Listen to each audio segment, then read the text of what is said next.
Hi, everybody. Thank you so much for joining us. I'm from the Department of Agricultural Economics. I'm very excited to be joined by my colleagues, John Holman and Logan Simon, who are with the Department of Agronomy based in Western Kansas. Kelsey Stremmel is also a part of the team, and she's a communication specialist based in Western Kansas.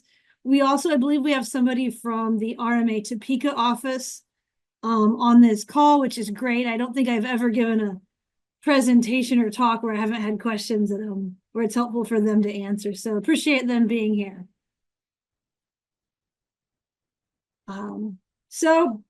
What we're going to talk about is we're going to go through the essentials of annual forage insurance. So there are some aspects of this that would take further study. You're not going to learn 100% of it during a webinar. So I will make notes to that during the presentation. And then we're also going to talk to some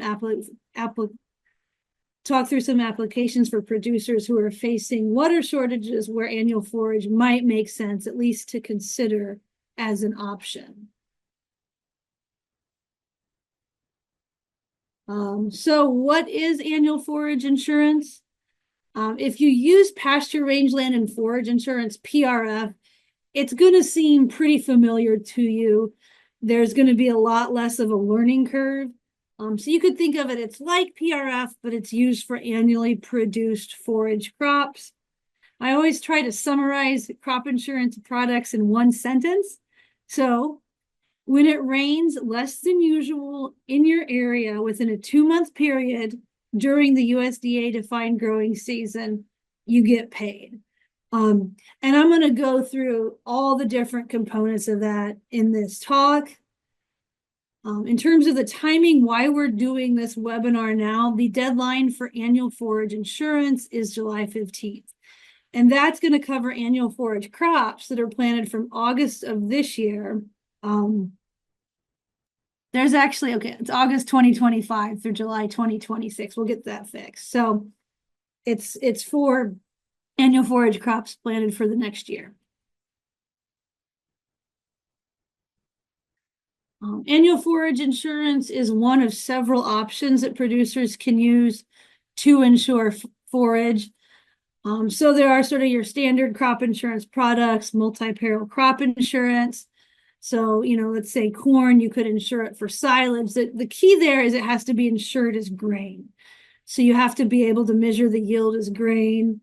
There are some special products. You have the silage sorghum endorsement. That's a yield product.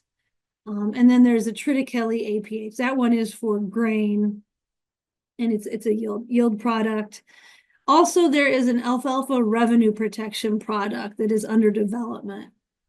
In terms of index insurance, and this is where you don't have to measure yield, the insurance is based on rainfall levels. And that, again, that would be PRF and annual forage insurance, what we're talking about here. The other option, and this is more of a niche product in Kansas, whole farm revenue protection, but I like to bring it up because it can be pretty valuable for producers who are relatively more diversified, or for potentially for producers producing high value forage.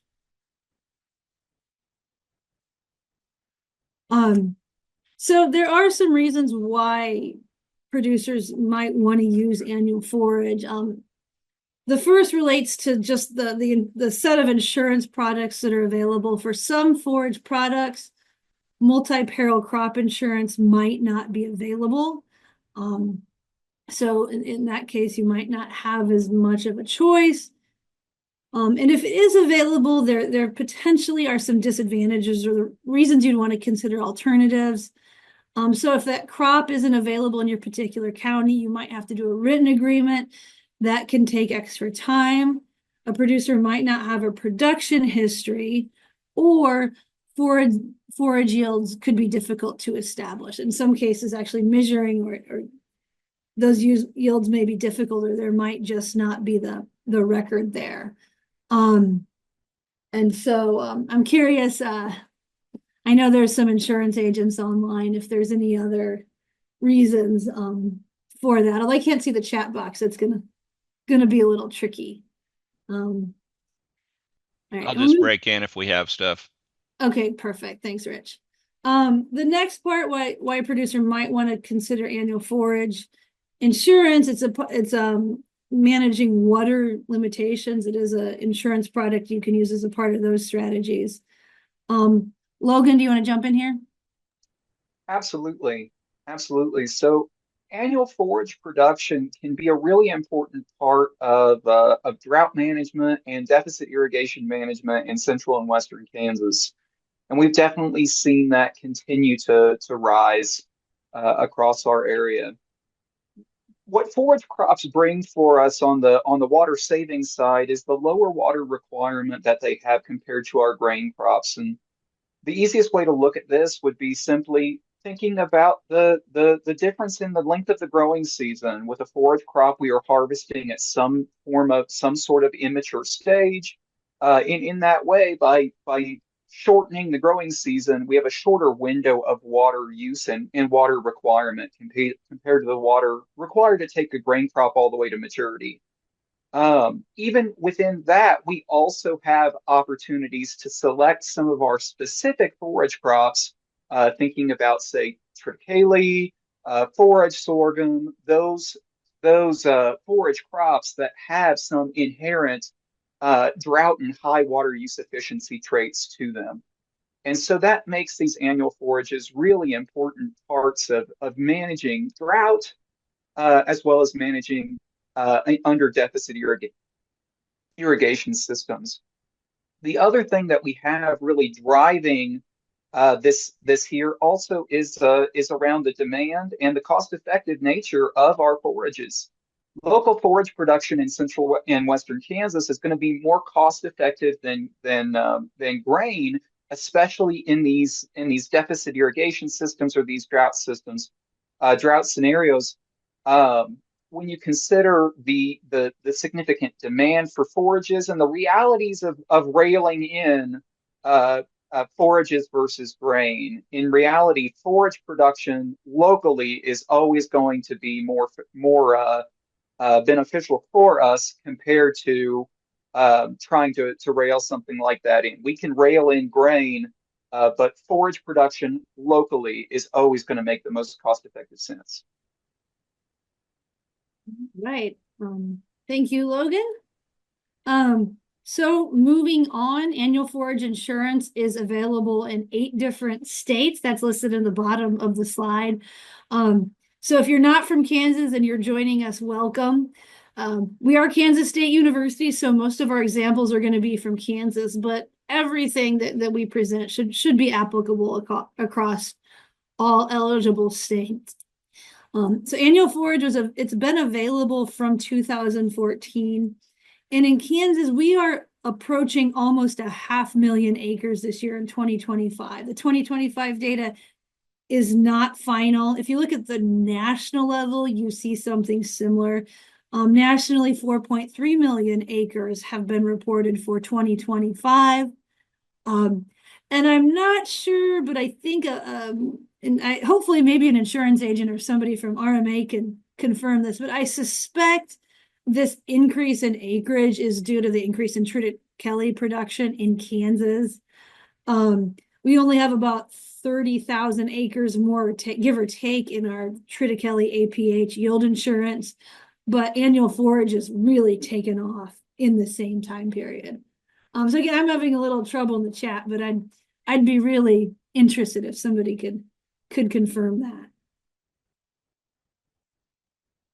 And if you look at where annual forage is being used within Kansas, it is available for the whole state, but you're really seeing it mostly being used in central and western Kansas. So this is the number of acres across all counties for the 2024 crop year. We're updated to 2025, but 2025 isn't final yet. All right, so next we're getting into the different components of annual forage insurance. So what are the essentials? And I'm going to go through these one by one and break it down. First of all, it's a single peril insurance. So it only applies when it rains. It's a rainfall index. So the index is actually for precipitation. I'm using rainfall sort of shorthand for precipitation, but precipitation, snow, hail, sleet, anything is what it's going to cover throughout the year. And the peril is when precipitation or rainfall is lower than the historic average. It doesn't cover excess rainfall. The source of this data is NOAA, and it's based on data from multiple weather stations. Now, the actual weather stations that are going to get used could vary over time based on data availability. And they're using data from 1948, so it goes back pretty far. And I guess how I would summarize this, it's sort of rainfall levels are being averaged over space. And how that's going to be reported as an index.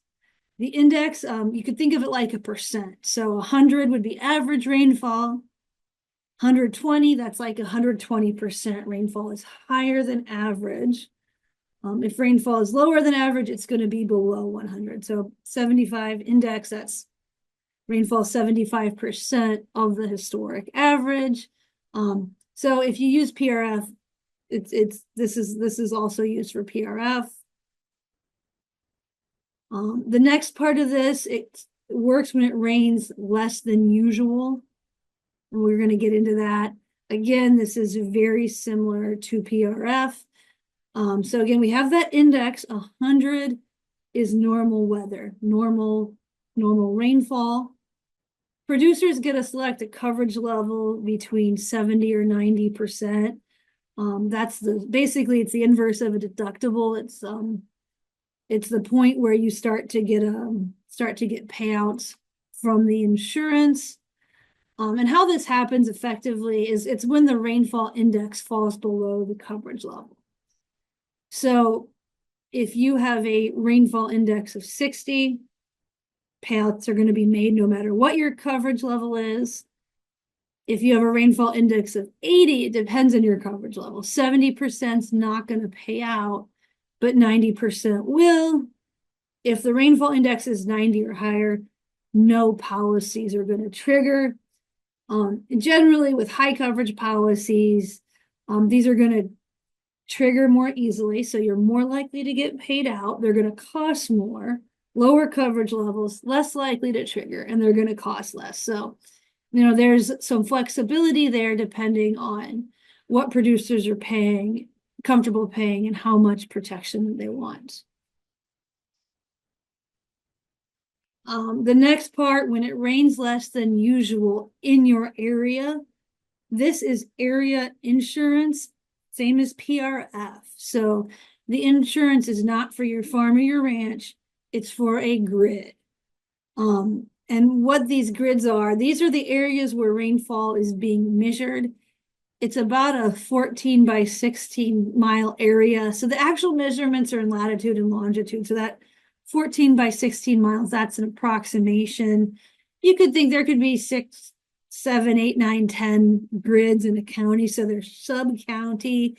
And you can go to that website there and look at a visual for a grid and wherever your area is.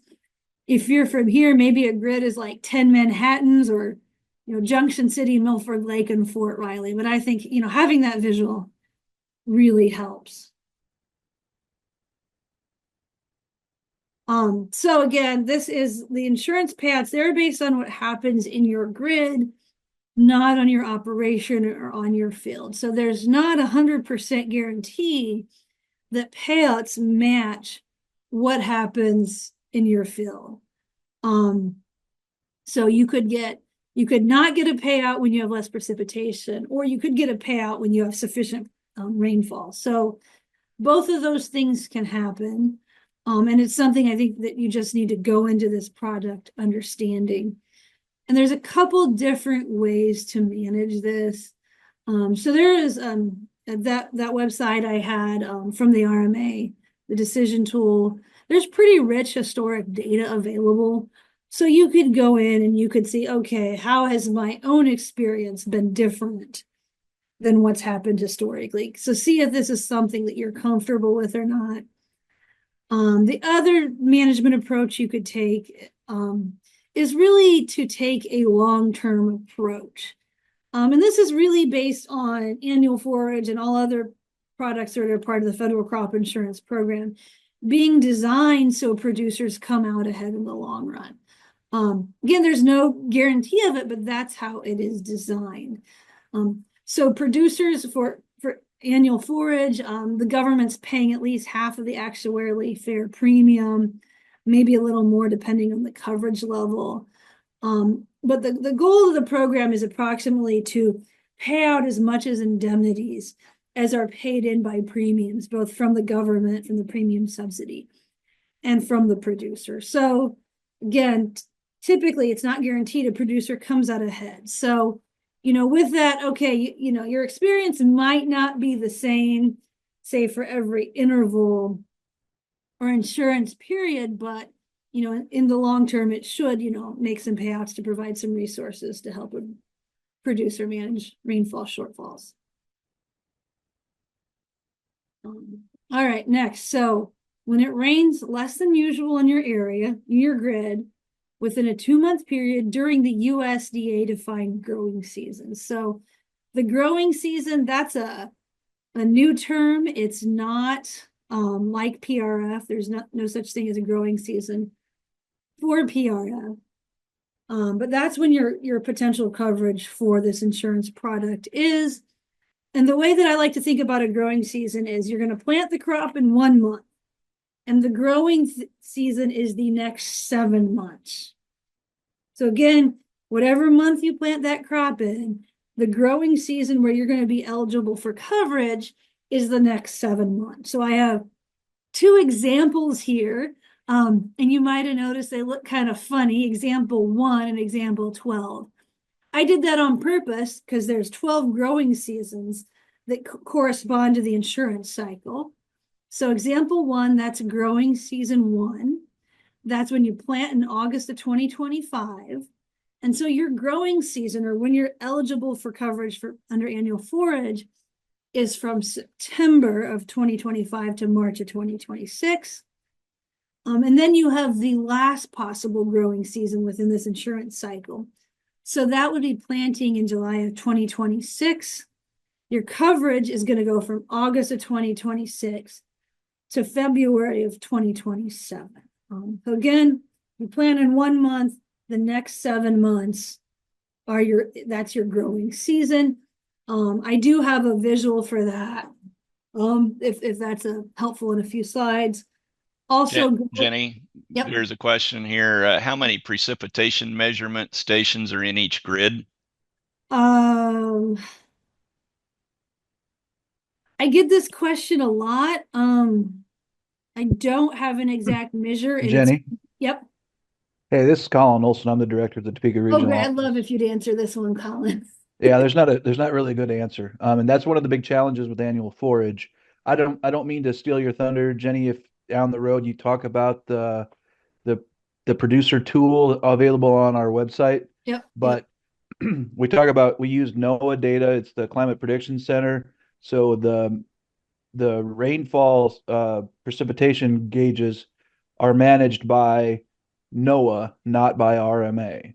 And it's so they're identified through their process. We just take their data. And one of the challenges you've got in any of these rainfall index products is the rainfall data being collected reflective of what you've got on your farm? So RMA has a tool available on our website where you can go back and basically run scenarios where you on your farm remember being, terribly dry and you had a shortfall. Does our data set reflect that? Basically, is the data going to match what you're seeing on the ground?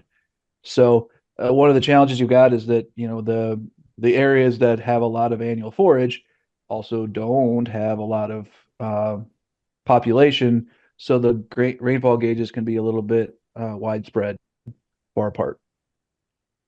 And Colin, while you're on that previous question, I don't know if you saw it regarding triticale and sorghum silage. If you had it as an APH product, does an agent have to cancel those policies? And Luke had answered some of that, but do you have anything there you might address?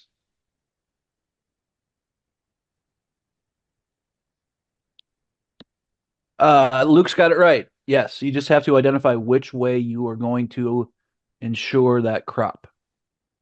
And then he talks a little bit about dual use, where you can insure it in the fall under annual forage and then carry it on your MPCI policy if you're going to graze the wheat and then take it for grain at the end. But no, you don't have to cancel the policy. You just have to identify which policy. You can't report the same acres on two different policies. Okay, thanks. That's it. Jenny, back to you. All right. Thank you, Callan and Luke as well. That tool is great. There's several links to it in the presentation. And we'll talk again about dual use a little bit later. So really. And Jenny, we did have something else pop in about the triticale. If triticale is harvested as grain, can you insure it with AF? I would think that if it's used for forage, it should be fine. That would be more the consideration, but Colin could correct me on that if I didn't get it right. Okay. Yeah, I'm just reading. I'm picking up the policy. I'll get back to you on that before the meeting's over.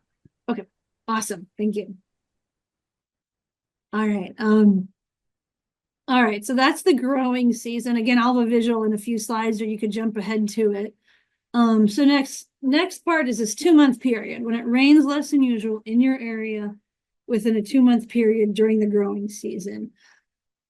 And these are the intervals, and if you've used PRF, it's very similar to those intervals, a little bit different because they have to be within the growing season. I would say this is probably the area for PRF or for annual forage where there's the most learning curve. That it's, worth sitting down and thinking about it, working through your options with an agent. And some agents do have some tools and other things that they can help a producer with. But these intervals, they are 2-month periods where you have coverage. The key thing here is that a producer gets to select what specific intervals they want and how important each one is. So there is some flexibility on the timing of when you have coverage. So those weights, that's the importance of each interval.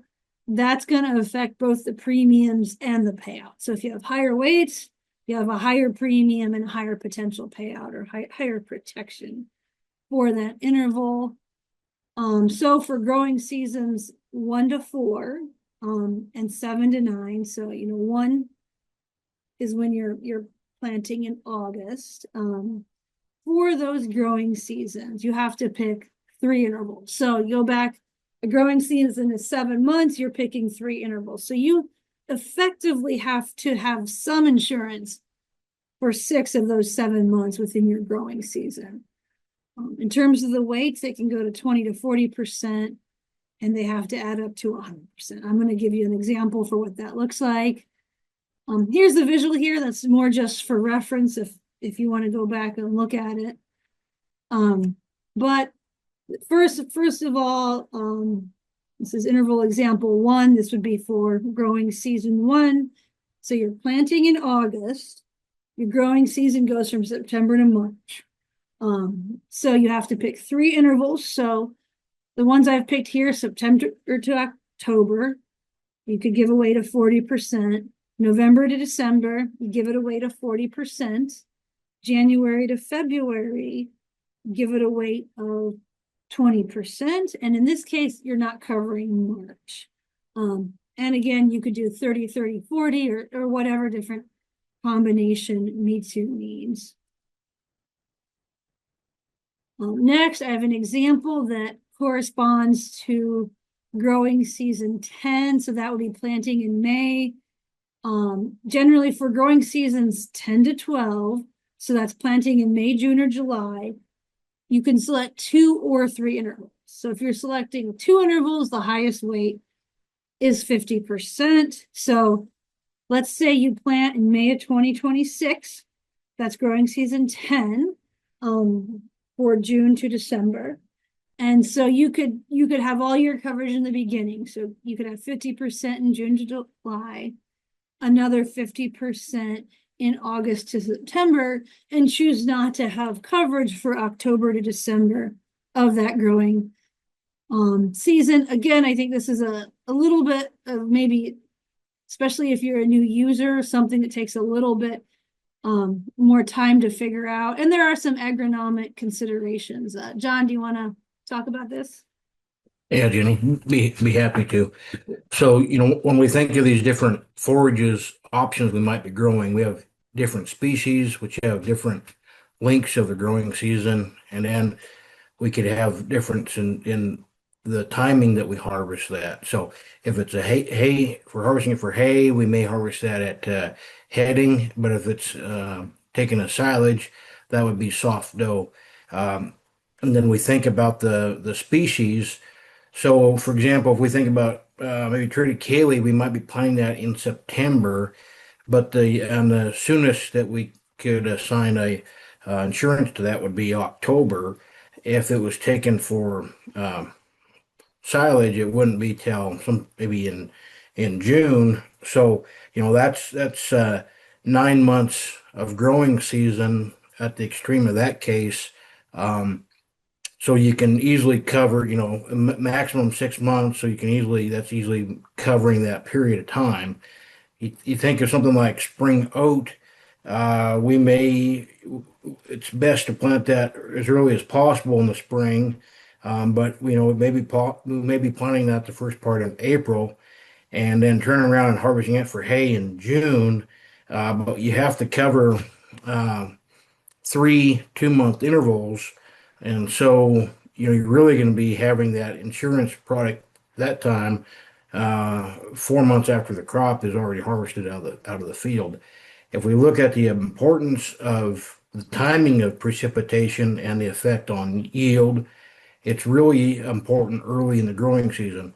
Well, actually, prior to growing season, we've got a lot of data on that, and what we find is about the 2 months prior to planting, so that's storing that precipitation in the profile for that crop to grow on, and then early in the growing season, you think of a forage crop, we're trying to grow biomass. Where a grain crop, the precipitation later in the growing season is beneficial. So, but again, it's kind of dependent on whether you're harvesting that for hay or taking that as silage. That will, if it's silage, precipitation a little bit later in the year would be important. Think about this year, we had extremely dry fall for a large part of western Kansas, but then we had some nice precipitation later in the year. That late precipitation is going to benefit the grain production of that wheat crop, because we were so dry early on, we really didn't have much production early. So that's another thing you got to think through. The species you're growing and the timing and how to best match that insurance period for that crop. Yep. Thanks, John. Those are important considerations. Next, I'm going to talk about what it takes to get paid, or when you get indemnities under annual forage insurance. There's two parts to this. The first is what the crop is worth. If you think of, if you're growing corn, the value of the crop, it's your expected yield or your APH times the futures or the projected price. Looks a little different for forage product, rainfall products. So that's one, how much the crop is worth. The second part is how much of a loss you have to experience before you get a payout. So I'm going to cover both of those. First is the value of the insured crop. And this is going to be different from your standard crop policies. And what's important here is the average value of the crop is predetermined county by county. That reflects the average value of an annual forage crop. But producers have flexibility to basically scale up or down their insurance guarantee. And that county average, that's called the county base value. It's the estimated value, again, of an annual forage crop.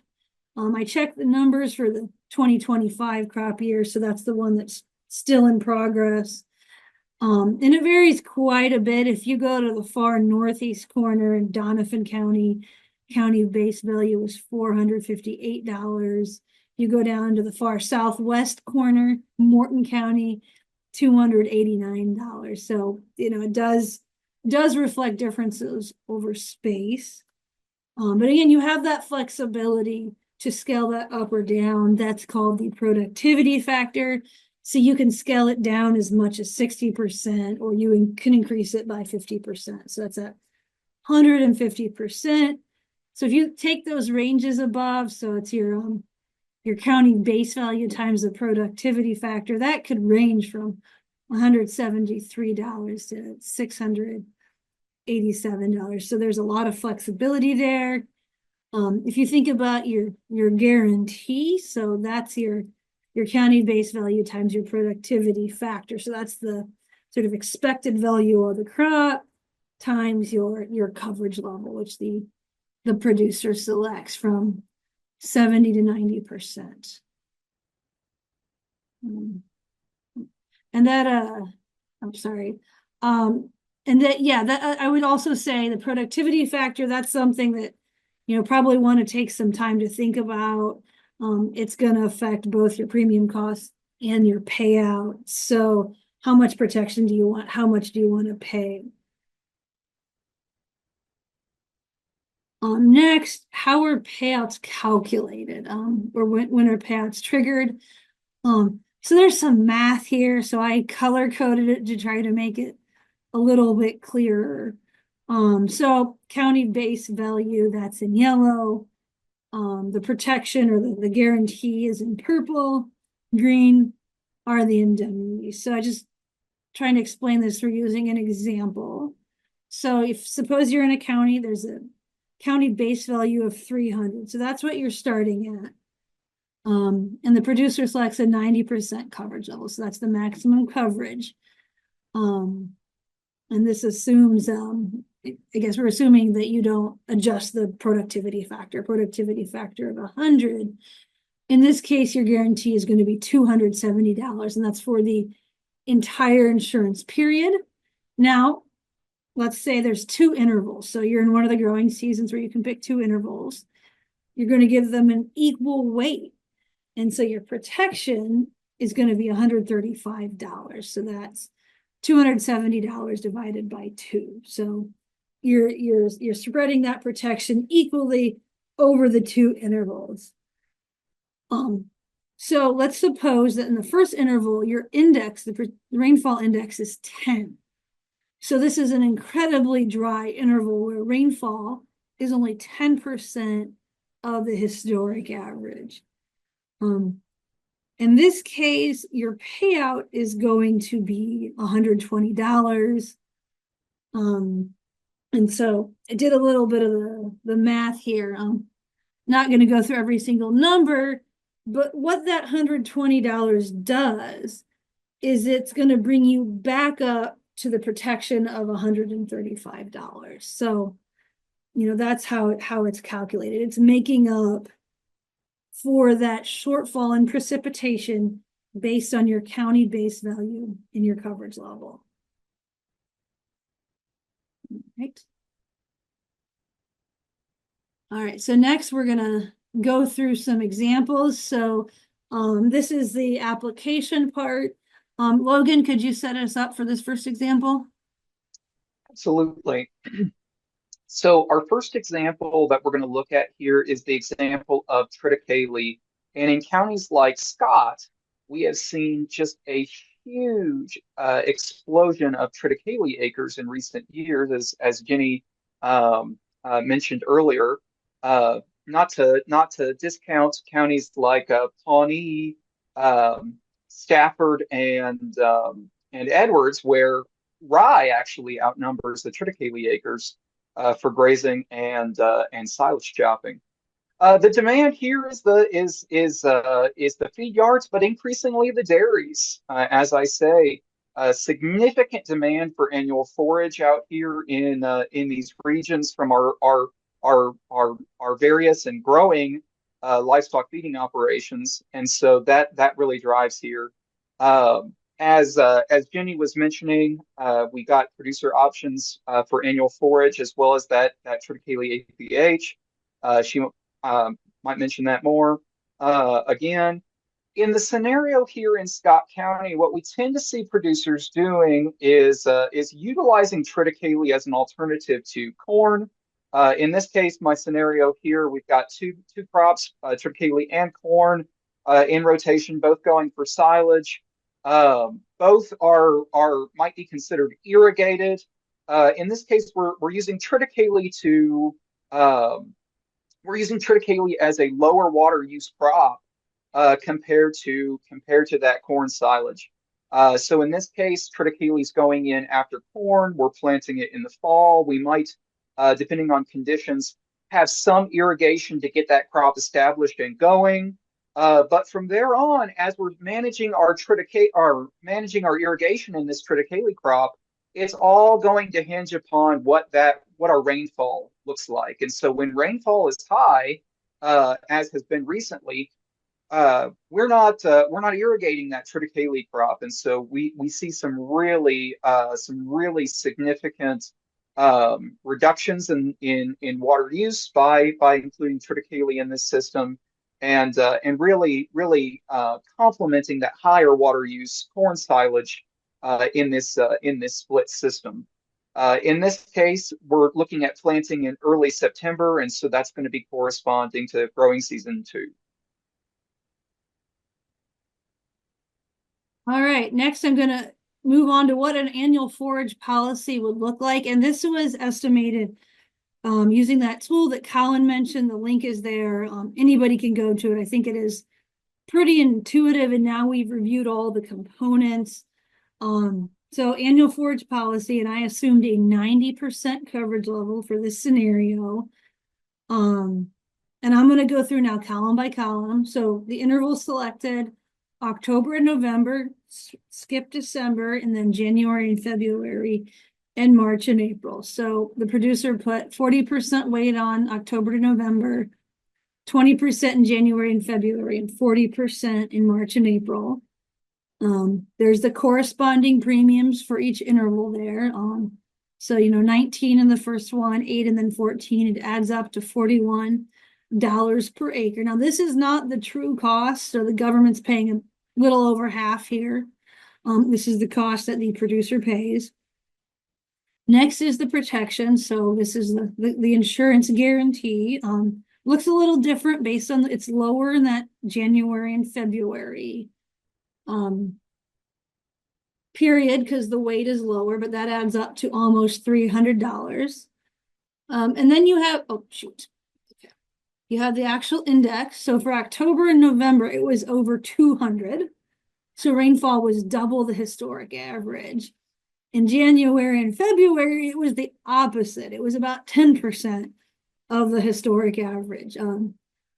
I've pulled a lot of examples. I don't know if I've seen that kind of a swing, but there's no indemnity in October or November. But January and February, there is a $53 indemnity due to that very large shortfall in rainfall compared to the historic average. And the March to April interval hadn't been reported yet. But as of right now, that producer would be looking at $53 in indemnities. Just go to the next one. So that's the annual forage policy. Next, I pulled an example using the RMA cost estimator for a triticale APH. Again, this is a yield policy. It can be based on a producer's average production history. In this example, I use the county T yields. I'm assuming maybe they're, have just started using triticale, so they wouldn't have any yield history. So if this would have been a 2025 crop year policy, say you had a 75% coverage level, the projected price is $5.17 a bushel. If you take that with the 55 bushel per acre irrigated triticale T yield for Scott County, that would have given you a $213 per acre guarantee. The premium for that, depending on what kind of units you use, 13 $14. And so I would say we don't know yet, but given what I've heard, and somebody can correct me, it looks like fairly low likelihood of payouts based on yields that we're seeing for this year. Again, if somebody's seeing something different, please correct me. But one point here is, and I haven't heard of a lot of people using it, but for this triticale APH, producers do have the option to use a contract price. So if you have a contract that has a price, and it would have to be a price for grain, a price per bushel, you could use that to set your insurance guarantee, and that could provide you a substantially larger guarantee. I'm also not sure if contracts could go up to that value of over $11 per bushel, but that's what's that's the maximum that's allowed. If anybody has any experience they'd be willing to share, please feel free. But before moving on to the next example, I do want to talk about the guarantee here. Because I think, with insuring forages, you usually have a menu of options.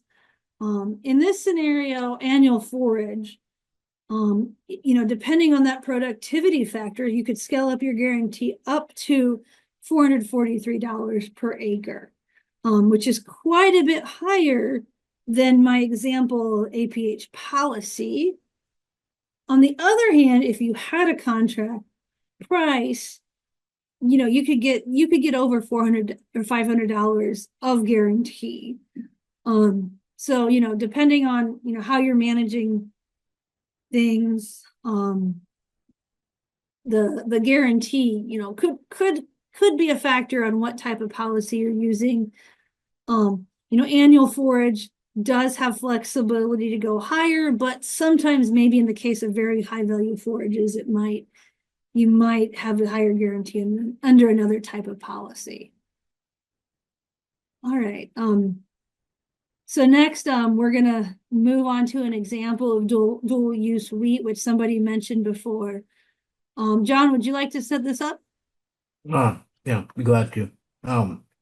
So dual purpose wheat, if you're not familiar with that term, that would be where we would graze the wheat in the fall, and then pull cattle off before the insurance cutoff date, or agronomically prior to first hollow stem. If we leave cattle on past that date, the grain yield is greatly reduced. Typically, though, the insurance date, there's a safety factor built in, and that insurance date is prior to first hollow stem. So, this makes really good use of a crop, getting two uses out of this crop. The forage quality is extremely high. So we think about maybe heifers development, or maybe some stockers in the fall through the winter period doing this. And then we can still get a grain crop. You can attach the annual forage policy to this, but it's at 40% of what the coverage level would be if it was strictly for forage production, like the example that Logan talked about with triticale. So this is a good tool, especially with where we're at with current cattle prices.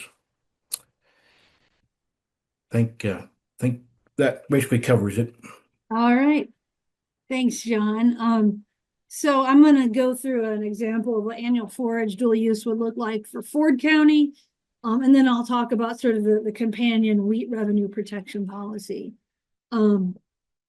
So, here we have, again, it's wheat planted in September. The producer's picking intervals under annual forage, October to November, December to January, and February to March. And the weights, so each interval, 40 for the first two, so October to November, December to January. And then February to March, you're picking a lower weight. So you're going to have higher premiums and higher protection. This period's with a higher weight, lower premiums, and lower protection in those periods, the period with a lower weight. So the premium is $14, the protection is $104, and this is a 90% coverage level. So this is going to be 40% lower. So your county base value is reduced to 40% under this option. You do have lower protection than if you were only using it as annual forage. In terms of the actual index, so there was extremely high levels of rainfall relative to the historic average in October to November. And the next two intervals were extremely low, about 20% of the historic average. So if you look at the indemnity here, there wouldn't have been any indemnity paid out in that first period, but you'd have $33 in December to January and $16 in February to March, and that totals $49. And again, that's just due to the basically having an extremely dry winter in this grid in Ford County just this year. All right. So next, this is just a standard wheat revenue protection policy pulled from the RMA cost estimator to kind of compare what your protection would look like. So the practice is dry land, summer fallow. You can certainly pull quotes for other practices. RP, revenue protection, for the 2025 crop year, 75% coverage level, 70 and 75% are the most typical in Kansas. So the projected price was $5.90 per bushel. The county expected yield is what I used here, so that's 46 bushels per acre for dry land. So that would give a producer a $204 per acre guarantee.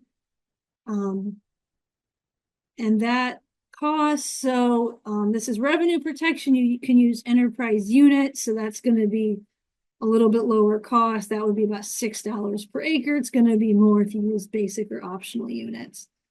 Again, I think this is unlikely to trigger in 2025 based on reported yields to date. Again, if somebody is seeing something different in that area, please let me know.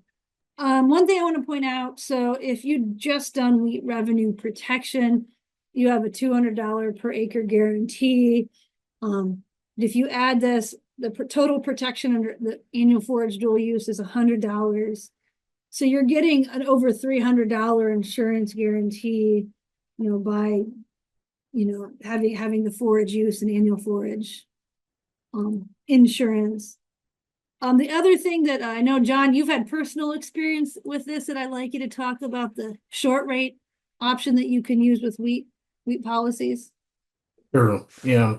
So the short rate option could be combined with the annual forage policy. What that is before March 15th, if you decide that you don't want to take the wheat for grain, but would like to opt to graze it out, and if we think of economics of currently today, when wheat is below $5 a bushel cash price, there could be incentive to graze that out, especially if you're short forage. What that does is you pay a reduced premium on your grain policy of about 40%, and then you no longer have any insurance coverage on the grain crop, but also you're still limited to the 40% of what the annual forage policy would be. So it's not, you probably don't want to if you plan to do it, graze it out, you'd be better off to select annual forage, but it is an option to give you flexibility in your marketing decisions. John. All right, so we're gonna wrap up here, and hopefully we'll have time for questions. So annual forage insurance is one of a couple different options to manage forage risk. annual forage production itself can be a way to manage drought risk. So it's important to know how you can also insure it as a part of that strategy. There, like any insurance product, there's a learning curve, especially if someone doesn't have experience with pasture rangeland and forage insurance. So, it's something where if it's your first time, work closely with an insurance agent. I get reminded a lot about the acreage reporting with this. I think it bears mentioning here. That's the 5th of each month after planting. So let's say you're planting in August, acreage reporting is going to be September 5th. Another important point, and this is a relatively new change to annual forage insurance. The producer is not required to insure all acreage. So if you want insurance, you have to sign up for it for a specific growing season by the insurance deadline. But if you don't report by the acreage reporting deadline, it doesn't attach, or you don't pay a premium or get any payout. So, and if there's anything, Callan or anyone else from RMA, if you want to add on to that. But again, you're not required to insure all acreage, but if you want the option to have coverage, you have to sign up by the deadline. With that, I have several resources here and happy to take questions or have discussion. I know we do have several insurance professionals on the call as well that I'd love to hear their thoughts. And Jenny, there is some questions in the chat. Okay, I'm having trouble. Going back to the question on triticale, if the intent is to take it for grain, then it would need to be insured under the APH policy. But if it was going to be grazed out, hayed, or silage, then that could fall under the annual forage policy. Next question might be a good question for RMA. Colin, go ahead if you've got some comments on some of this stuff. Or Jennifer, I think she's on too. The question. Couldn't get myself off mute. Sorry. Okay. So I'm looking at the question, what about cover crops? I have a customer who uses triticale as a cover crop and plants full season beans behind it, non-irrigated. He does harvest some of the triticale for seed to replant himself, but he does not hay or chop. It goes back to the same answer I gave from Caleb Morris's question about the intended use, right? So the language in the annual forage crop provisions, section 3 insured crop, which is annually planted for forage or fodder. So if they're planting it with the intended use of a cover, that's not an annual forage, right? If their intended use is to take it for forage and it also acts as a cover during the time that it's on the field, that's okay. But you need to establish the intended use, and that establishes the insurability.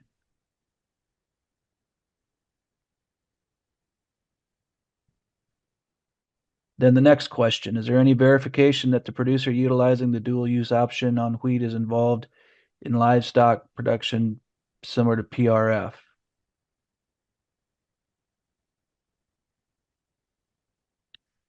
I'll have to go back and look on that. I don't know that question off the top of my head. So I can chase that down. If you guys want to look into, Jenny, if you want to look into that last question, I'll look into Caleb's. All right. So the last question, I understand there's only 40% coverage on the end. I think what you're talking about is if you use the dual use option, correct me on that. Having said the government allows to put both coverages on in the fall, correct?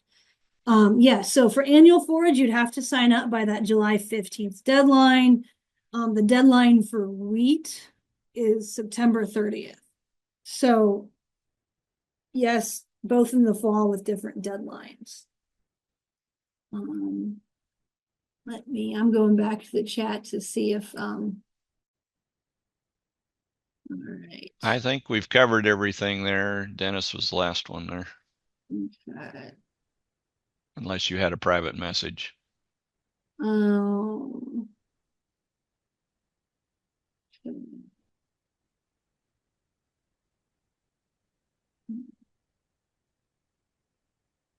Okay. Looks like. It looks like all the questions have been answered. So one thing was about the interval weights. So my understanding is if you're required to select 3 intervals, the maximum weight is 40%. If it's one of those growing seasons where you're required to select, you're allowed to select only 2 intervals, then you can go up to 50% for each. But feel free to correct me if that's changed or I didn't quite get that. All right. All right. So I know Callan was looking into a question. Rich, is that something that we could email to the group or post Certainly. on? Yeah, that'd be Okay. fine. Okay. All right. Great. All right. Well, I don't see any other. I did get an answer on that. Oh, that was quick. The annual forage, the insurable interest is looked at a little bit differently than it is for PRF. So there's no verification requirement for livestock production for dual use annual forage like there would be for PRF. It's treated differently. Okay. All right. Well, Kellen, thank you so much for being a part of this call. It's been really, really Sure. helpful for everybody. Glad to do it. Yep. I'll also want to say, so Rich will be sending out an evaluation. Please, we really appreciate your feedback. It helps us be better at what we do. It helps us serve you better and plan what we're going to do in the future. So always appreciate that feedback. Anything All else? right. That should cover it. Thanks, everybody. Appreciate you being on. I dropped a couple of links in there from the resources page that Jenny had, so you can click on those if you want to. And I'll be sending an email out. We'll have this recorded, so if you want to go back and check anything, you can do that. I should have that later this afternoon. And like Jenny said, that email will also include a link for an evaluation. So thanks for being on. We've got a few more coming up for our department. So next week, Jenny will be back with some farm income information. And so be glad to have you for that. Thanks again.